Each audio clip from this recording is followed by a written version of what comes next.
Shalom, shalom. I like to give all praises and glory to Yahweh Bashim Yahushua, Bashim, Ha, Rakah, Kodash, Mamath. Double honors to the elders, apostles, the GMS, and also double honors to the elder of the Lanston Camp of Harwan. And shalom to Akim and Aqua, your next person in truth and sincerity. Coming with you with a continuation of Daniel chapter 2. I'm going to start from up here. So I'm going to start with verse 26 again. It says the king answered and said to Daniel, whose name was Belshazzar, art thou able to make known unto me the dream which I have seen and the interpretation thereof? So in the previous lesson,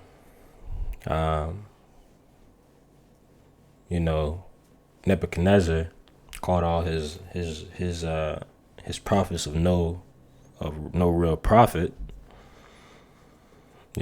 to see if any of them could interpret the dream, and they couldn't.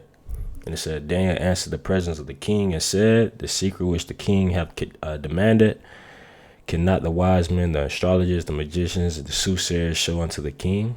But there is a power in heaven that revealeth secrets, and make them known to the king Nebuchadnezzar what shall be in the latter days. Thy dream and the visions of thy head upon thy bed are these. Come, man.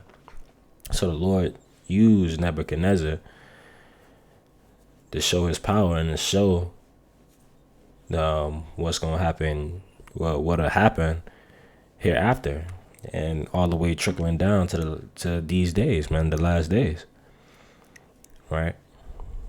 And it says, as for thee, O king, thy thoughts come into thy mind upon thy bed, what should come to pass hereafter, and he that revealeth secrets make him known to thee what shall come to pass.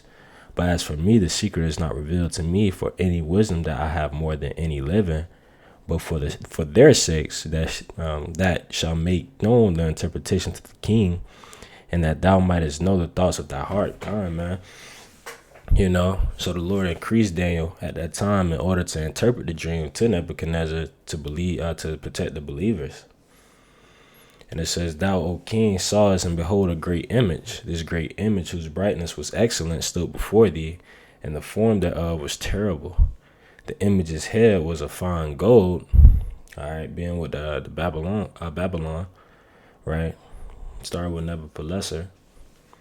Really, starting with Nebuchadnezzar. In 626, his breast and his arms of silver with Cyrus the Great, who was a Persian. Later having that joining up with the Medes. Thus you having the Medo-Persian Empire, but it was called the Medo-Persian Empire later on. And it says his belly and his thighs of brass, right? So that's with the Grecians or the Macedonians, with Philip II coming down from Philip II, Alexander, with Daniel 7. So Daniel 7 breaks down that whole entire process. And from Alexander taking down the Medo-Persian Empire in 330 BC, killing Darius III. After 330 BC came Alexander's death in 323 BC, thus having the Diadochi. And out of the Diadochi, you have that guy Antiochus surnamed Epiphanes, man, who was putting hell on us during the times of Judas Maccabees. And the Lord used that, to bring about his power and his will, man. So all this is spoken from the beginning, and it says his legs of iron, his feet part of iron and part clay. So his legs of iron represent the Roman Empire, right? They rule with iron, man, and unjustly. From the eastern and western leg of Rome, which the western leg of Rome fell. It said his feet part of iron and part clay. So that feet part iron and part clay, representing what? The European Union, or the 10 common markets, trickling down to the European Union. And it says, thou sawest till that a stone was cut out without hands, which smote the image upon his feet, that were of iron and clay and break them to pieces, man. So that stone that was cut out being what? The stone that the builders refused, man. And they break them to pieces, And later on as well, I'm gonna do a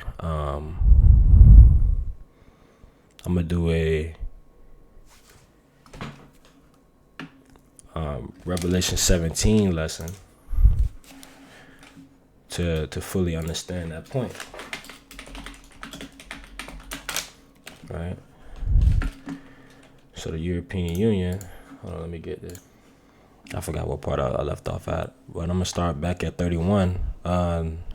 Verse 33, his legs of iron, his feet part of iron and part of clay. Man. So starting from the 10 common markets of Rome, coming down to the European Union. And it says, thou sawest till the stone was cut out without hands, which smote the image upon his feet that were of iron and clay, and break them to pieces, man. That's being Yahushua, that stone that was cut out. It's gonna break in pieces the European Union, right? And all these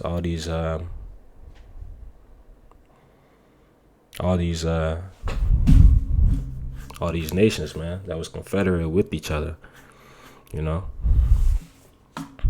it says, then was the iron, the clay, the brass, the silver, and the gold broken to pieces together, and became like the chaff of the summer threshing floors, and the wind carried them away, that no place was found for them, and the stone that smote the image became a great mountain and filled the whole earth, man. And it says, this is the dream, and we will tell the interpretation thereof before the king. Man. So, Yahushua broke in pieces that whole entire setup, and that represents the end of what? The end of our bondage, man. The Lord is coming back, and he's coming to establish a new kingdom, a new heavens and a new earth. But it's starting with the uplifting of our nation, being that breath put back in, being quickened in the spirit, having the spirit, the truth, the spirit, that the Lord gave us to go out there and teach, also to edify and to do the Lord's work, feed his sheep, going out there in the highways and byways. He's building up the tabernacle of David first, It says, this is the dream, and we will tell the interpretation thereof before the king. Thou, O king, art a king of kings, for the power of heaven had given thee a kingdom, power, and strength, and glory.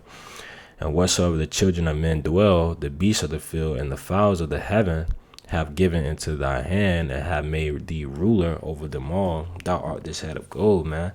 So the interpretation, man, Daniel let him know, like, hey, you're the head of gold. Starting with him, because his kingdom was very big. He had a vast kingdom, starting with his father, and from his father he led on his father's wishes, his agriculture and his buildings and his policies that Nebuchadnezzar couldn't do himself because he died. So his son furthered that. And it says, and after thee shall arise another kingdom inferior to thee, and another third kingdom of brass, which shall bear rule over all the earth. Man, that being the Medo-Persian Empire, or the Persian Empire with Cyrus the Great. Later, the Medes joining in with Cyrus, thus having the Medo-Persians. Then you have the Grecians, or Macedonians, with Alexander, thus having a Theodosi. Then trickling down to Antiochus, surnamed Epiphanes, and then you have that Hellenistic, from the Theodosi, them pushing that Hellenistic stuff around the world at that time, what was known. And it says, then the fourth kingdom shall be strong as iron, for as much as iron breaketh in pieces, and subdueth all things, as iron that breaketh all these, shall it break in pieces and bruise, man. So it was ruling, it was great in military might, breaking in pieces and subduing all, breaking all these nations, The Lord used Esau to do this. The Lord used Esau to ultimately show his power as well. It was ruling unjustly. And it says, verse 41, whereas thou sawest the feet and toes, part of potter's clay and part of iron, right? The kingdom shall be divided. Time, man. So that's representing what? The European Union. But there shall be in it of the strength of the iron, for as much as thou sawest the iron mixed with miry clay. So it had the power of the Roman Empire with its military might and its power, but it was still mixed with that miry clay. Still partly broken. It's partly strong, but partly broken. And as the toes of the feet were a part of iron and part of clay, so the kingdom shall be partly strong and partly broken, man. And we seeing that with these exitings of the European Union, and with these exitings of the European Union, you have those nations going out and doing deals with these other nations as well, They pulling out because it can't stand. It can't say Satan divided against itself can't stand, right? So the Lord made all this happen. The Lord setting them up to where they'll be in league with each other. What is that? Daniel 83, I believe. Confederate against thee. So all these nations are confederate with each other, but it can't stand Satan dividing against itself. Verse 42, Daniel 2:42, and as the toes of the feet were part of iron and part of clay, so the kingdom shall be partly strong and partly broken. Man. So they had the power, of the Roman Empire, but it's still partly broken, man. It can't stand. Plus it don't mix. Iron and clay don't mix at all. And whereas thou sawest iron mixed with miry clay, they shall mingle themselves with the seed of men, but they shall not cleave one to another, even as iron is not mixed with clay, man. So even though they try to do deals and give their daughters to these nations, try to get these, how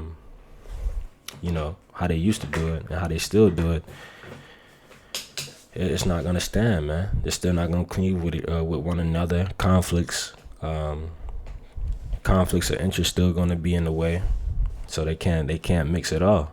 Even as iron is not mixed with clay, man. So these nations, even these European nations, who the European Union, Slovakia, who's leagued in with each other, man, they're not gonna stand at all. They're not gonna stand. Right, and it's all done from the Lord. Yahweh Bashim Yahushua, the Lord said this was gonna happen. All this was spoken from the beginning, and the Lord's using this to show His power as well. And these devils have no clue. They doing all these exitings and all these exits from the European Union. Thus, they trying to bring in this whole NWO, the New World Order. But just in the height of it, when they're trying to do it, the Lord is going to step in. He's going to intervene. That divine intervention, right? That the brother Araka said before, and the other brothers too, the divine intervention, And it says, and in the days of these kings shall the power of heaven set up a kingdom which shall never be destroyed, and the kingdom shall not be left to other people, but it shall break in pieces and consume all these nations, and it shall stand forever. Calm, man. And starting with the tabernacle of David and the Lord Yahweh Shem Yahushua, it's gonna come back and give us the power, give us that power to destroy these nations, which we was in subjection under. It says, in the days of the king shall the power have it set up a kingdom. So he's gonna set up this kingdom, which shall never be destroyed, man. And the kingdom shall not be left to other people. So these Esau, these Moabites, these Ishmaelites, none of these they're not gonna be on top. Esau especially is not gonna be on top. And the kingdom shall not be left to other people, but it shall break in pieces and consume all these kingdoms, and it shall stand forever. So it's gonna stand forever, man. And they're gonna be subject under the children of Israel. It says, for as much as thou sawest that the stone was cut out on the mountain without hands, and that it break in pieces the iron, so that stone that was cut out was Yahushua.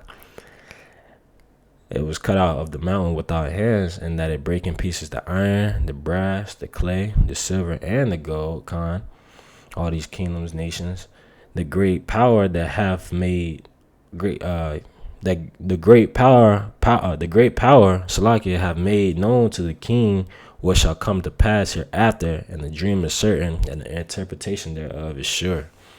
And I want to get a scripture real quick before. 1 second. This is the book of Matthew 12:26, and it reads, and if Satan cast out Satan, he is divided against himself. How shall then this kingdom stand, man? So how can this kingdom stand? All these heathen nations being confederate with each other, doing deals with each other, even signing treaties, to all give his power unto NATO, which was set up to be the military force against the Soviet Union and to protect these European Union countries. And they're still now agreeing with each other. Even after World War II. And alongside with that, with the exiting of these nations throughout the European Union, can cause a ripple effect as well, which ultimately is going to affect NATO itself. All these nations, it could be influenced. It was an article where it said these nations can be influenced. Their politics can be influenced as well. That's trickling over to NATO and breaking that up, man. Breaking that stuff up. So let me get another scripture. Kind, man. So that was the continuation of Daniel 2, and this is how the Lord used Nebuchadnezzar to show all the power, the kingdoms of the earth, and how the Lord is gonna be that stone that the builders refused, that was cut out to break in pieces these nations as well, man. And how the Lord's even showing us how we're in the time of the 10 toes, and how the Lord's using that, to divide this kingdom, divide the European Union, and to break down this kingdom, and to break down these heathens, man, who set up this system, from Babylon to Persia, to from Nebuchadnezzar to Cyrus to Alexander, to Rome, all the way until now, and it's beautiful, and we should have courage, and we should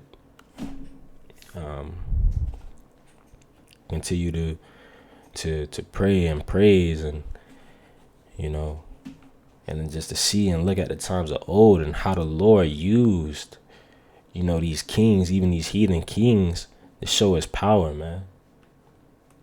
And hold on, let me get one more scripture. This is Habakkuk 2 and 3. For the vision is yet for an appointed time, but at the end it shall speak and not lie. Though it tarry, wait for it, because it will surely come, it will not tarry. So come, man. So we already seeing a glimpse of it with the Brexit, you know, seeing how they're divided against itself already, and how conflicts and interests are is just breaking up that whole entire setup. And ultimately, it's the Lord doing that, because the Lord said it was going to happen. You know, ever since the beginning, during the times of Nebuchadnezzar. You know, so yeah, man. I hope that was edifying to those out there, and want to give all praises and glory to Yahweh Bashim Yahushua, Bashim Harakakadash Ma'amav, and Shalom.